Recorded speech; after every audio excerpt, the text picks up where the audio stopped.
It has been so long since I have been on YouTube, and I feel very excited to catch you guys up. And it's also year of the fire horse coming up, so I kind of wanted to talk about that as well, because the past year of the snake has been so transformative for me. The shedding that has happened, the realizations that I've had, and one of the biggest takeaways I've had of the year is why so many people fail, and why I have failed in my past, is that I gave up. And I feel like that's really relative right now because of my YouTube channel. I have been making videos on and off since I was like 18 or 19 years old. I'm about to be 28 in May, so that's almost a decade.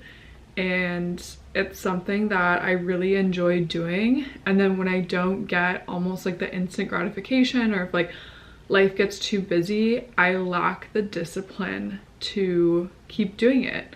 And that's just being like fully transparent with myself. And I've also talked to my therapist about this, and she's like, you have so many great ideas, you just give up on them.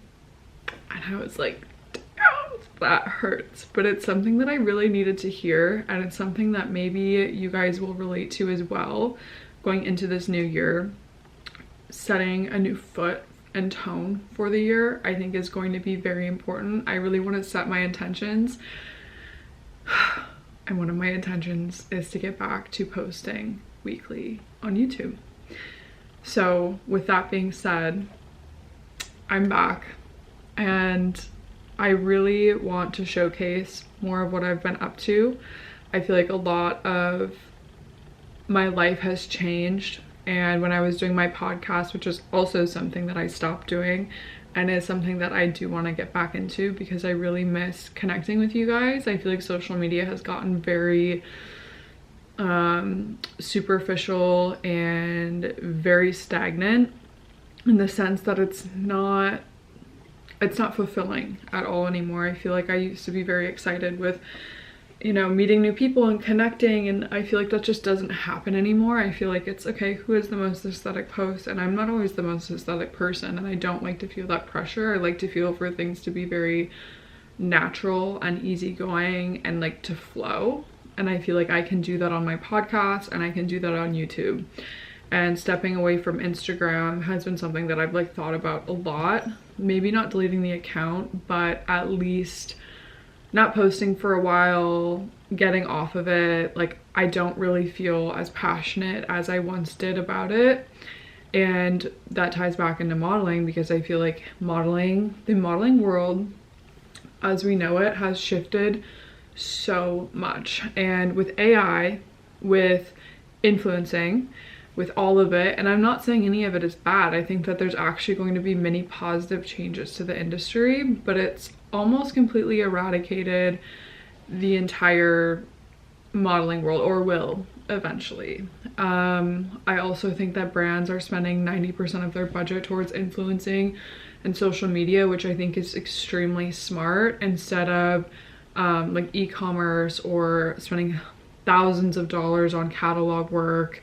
A lot of clients I know are now using, like, they call them green models, where like literally they're green, and you like pin the clothes on the mannequin essentially, then you Photoshop the green out.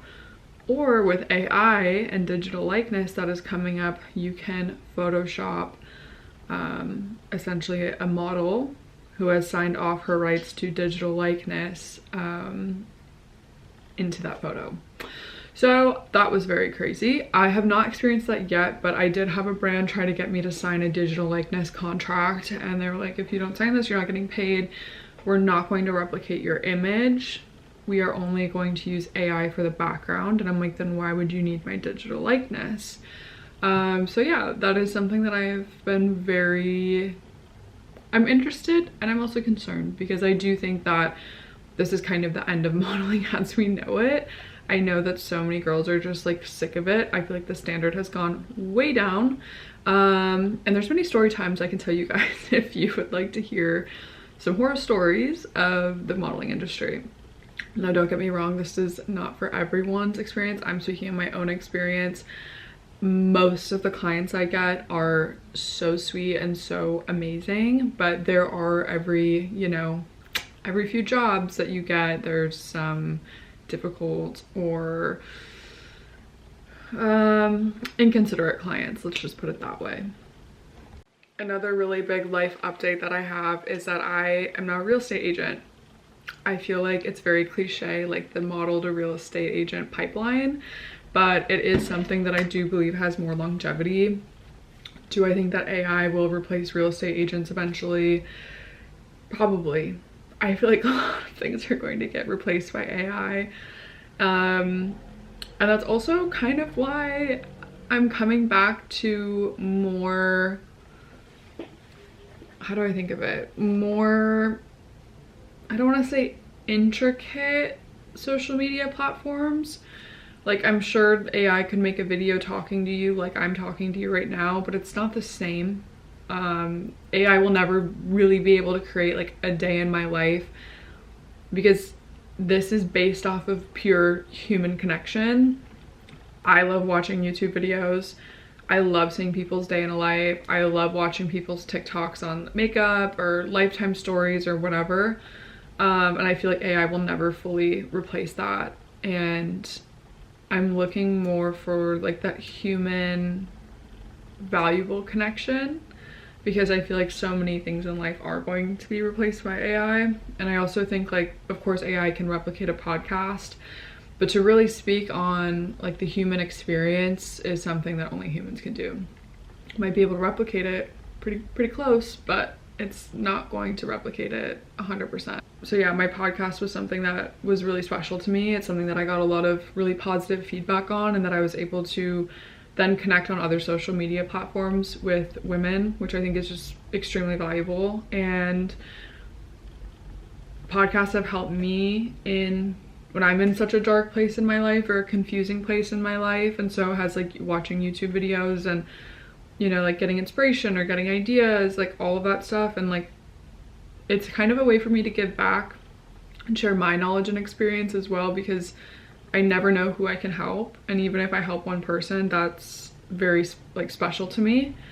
And I'm so tired of feeling like my life is just how I look, instead of like me feeling like I can positively contribute to the world.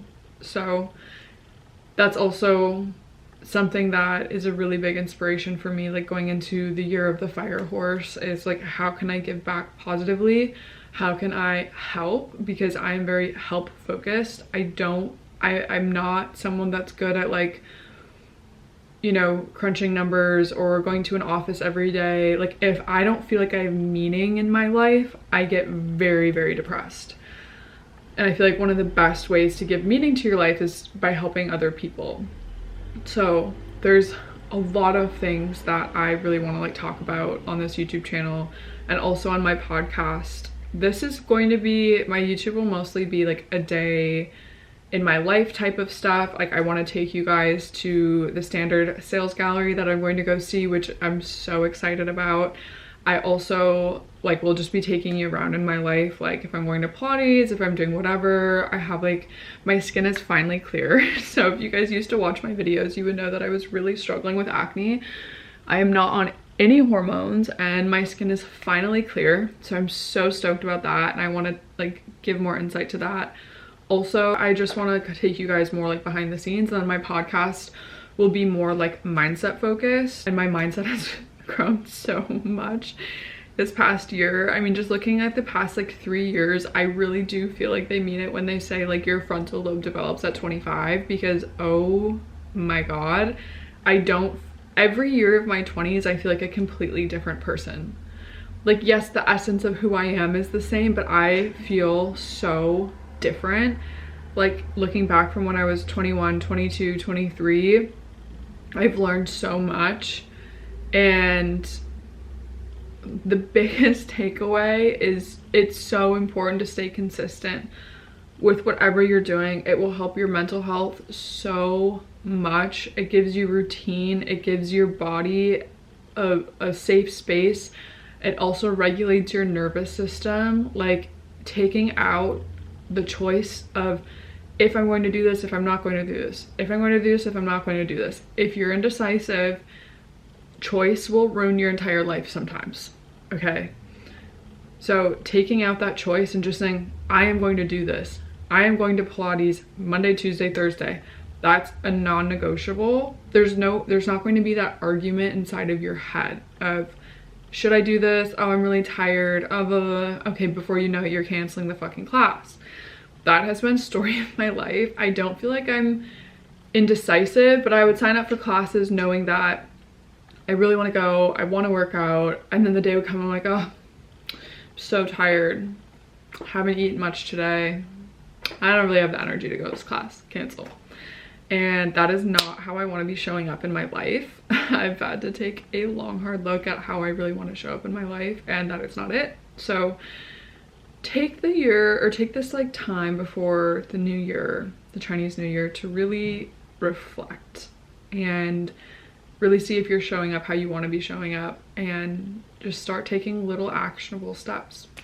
But with that being said, I do think it is almost time for me to go to the showing. I have texted her about parking, but I have not gotten an answer back because it's in Brickell, and if you guys don't know, Brickell is like the worst spot ever for parking. I hate Brickell. Okay, it says 17 minutes. So I'd actually be kind of early, but then I could go and make sure I'm like there on time for parking. I am such a stickler too. If you are not early, you're late. I hate when people are late. It is my biggest pet peeve. I am never late. My dance teacher growing up said if you are not 10 minutes early, you're late. And from that, I have always stuck by that to be my motto. I always try to give myself time to be early to something because I never know the parking situation. If I hit traffic, if I hit this, I hate making people feel like they're waiting for me. I cannot stand it. It drives me insane. I feel so bad if I'm late for anything. So with that being said, I am going to go down to my car and then I will show you guys the sales gallery, which I'm very excited about.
I just got back from the sales gallery.